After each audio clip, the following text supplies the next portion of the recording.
CBS News senior producer with our investigative unit, Pat Milton, joins me now on the phone. Pat, what is the latest that you've learned about the investigation? Yes, to follow up from what Scott McFarland was saying, we're trying to fill in the picture by talking to our law enforcement sources as to what happened. And what we've been able to find out at this point is that the shooter was outside the cordoned area of the rally, about a couple of 100 yards away from former President Trump.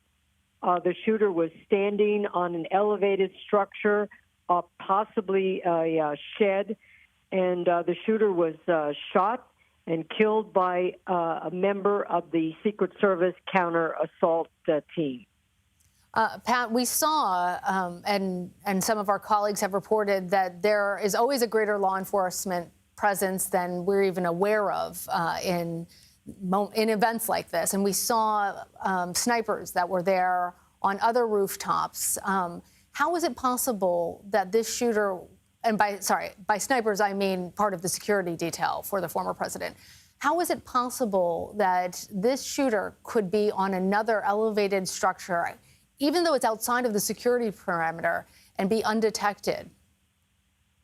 Well, that's an excellent question, and I'm sure the investigation will uncover exactly step by step as to what happened and how that individual was able to get into shooting range of the former president.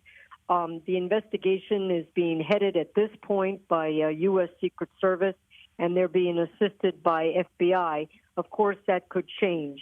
The investigation is treated as an assassination attempt on a political candidate. And Pat, as we're trying to digest what happened here, obviously it is with some relief that some will feel that the shooter has been neutralized, that the shooter is dead. But I imagine that also for the investigation, does that make it more challenging for them to understand motive, what transpired? Yes, exactly what you're saying. Motive, we haven't been able to uncover yet, although, as I said, it is being treated as an assassination attempt on a political candidate.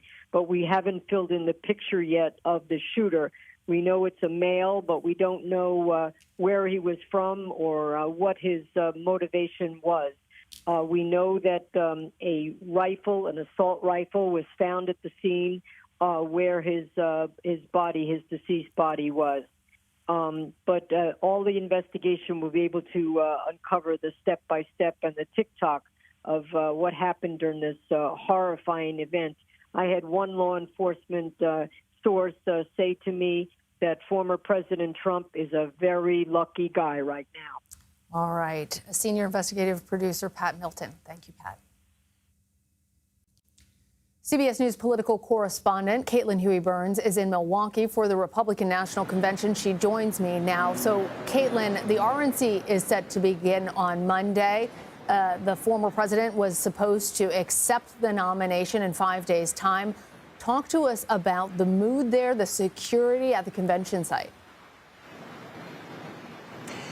Good to be with you, Lana. Yeah, we're here at the RNC. The convention is supposed to gavel in on Monday afternoon. Security has already been very, very tight here. We're actually standing outside the security perimeter where the convention is going to be taking place. But as you can imagine, of course, with the former president of the United States prepared to come into town by Monday, and of course, many lawmakers, high-profile officials.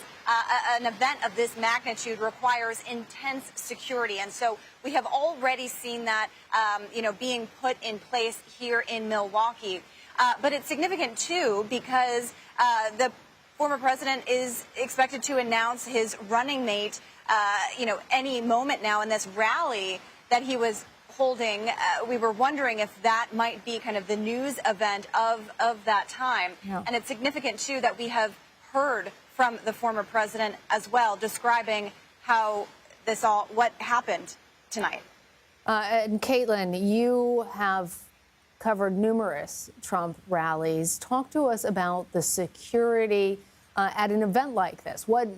there's sort of an expectation that given the heavy security, given the Secret Service president, the magnetometers, the sweeps that we all undergo to cover something like this, or be present in something like this, that a shooter couldn't possibly pierce the security perimeter. Explain to our audience what the security is normally like, what the expectations are.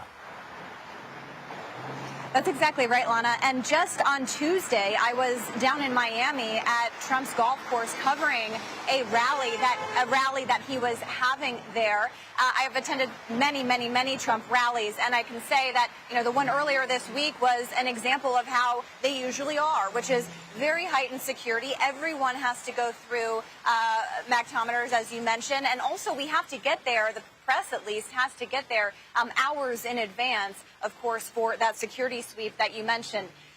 Just to give you a little sense of these rallies, they also often take place outside. And that's important here because they are big spaces and they're wide open spaces. So obviously, this is a huge security failure, given what we know so far from law enforcement about how the shooter did this.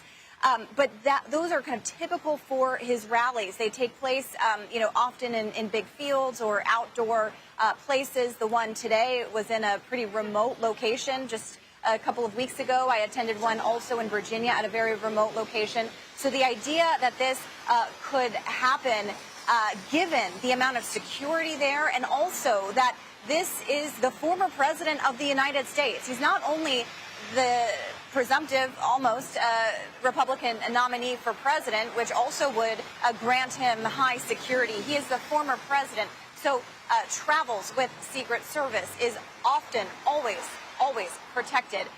And so the idea that this could happen at this event is just absolutely, tragic and historic in that way. I would also note kind of the mood of these rallies. I've noted at the couple of ones that I've attended in the past couple of weeks, I've noticed more children in the audience. It's summer, kids are on school break, as you know, and these events, these rallies for Trump supporters are a very celebratory atmosphere. There's always music playing.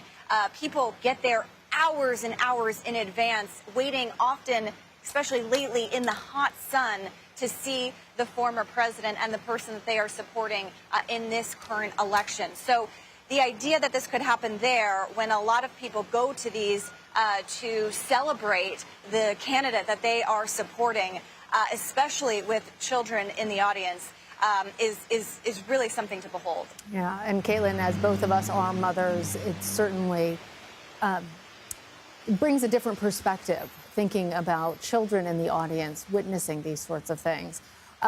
As we're discussing the security at a rally and the difference between the RNC, which is another high security event, but it's enclosed, which is different from this. But I understand that the perimeter is being expanded at the RNC. How are people feeling now about the security of that event? Well, this was a city already on high alert. I mean, just yesterday we were, talking to voters, and one of them noted that he was a police officer and was prepared for really anything, of course. And that is standard for these types of massive conventions, of course, that only happen every 4 years. So the city was already on high alert. Much of it had been already shut down, and a lot of voters that we were talking to that live here were planning to be elsewhere. Having said all of that, this also comes at a time, of course, that threats and attacks and the political rhetoric is especially heated. Just earlier this week, I was reporting on increased threats to local officials out in Nevada, but this increase that we've seen around the country to, even the kind of fundamental local, very basic offices. We had witness accounts of people being, harassed and threatened just for doing kind of basic fundamentals of their job. This, of course, is at the highest level of politics. And so the context for all of that is just critical to understand the time that we are in as well, and will continue to be. All right, Caitlin Huey-Burns from Milwaukee. Thank you, Caitlin. You have been watching our breaking news coverage on the assassination attempt on Donald Trump, the presumptive Republican nominee. Keep it right here. You're streaming CBS News 24/7.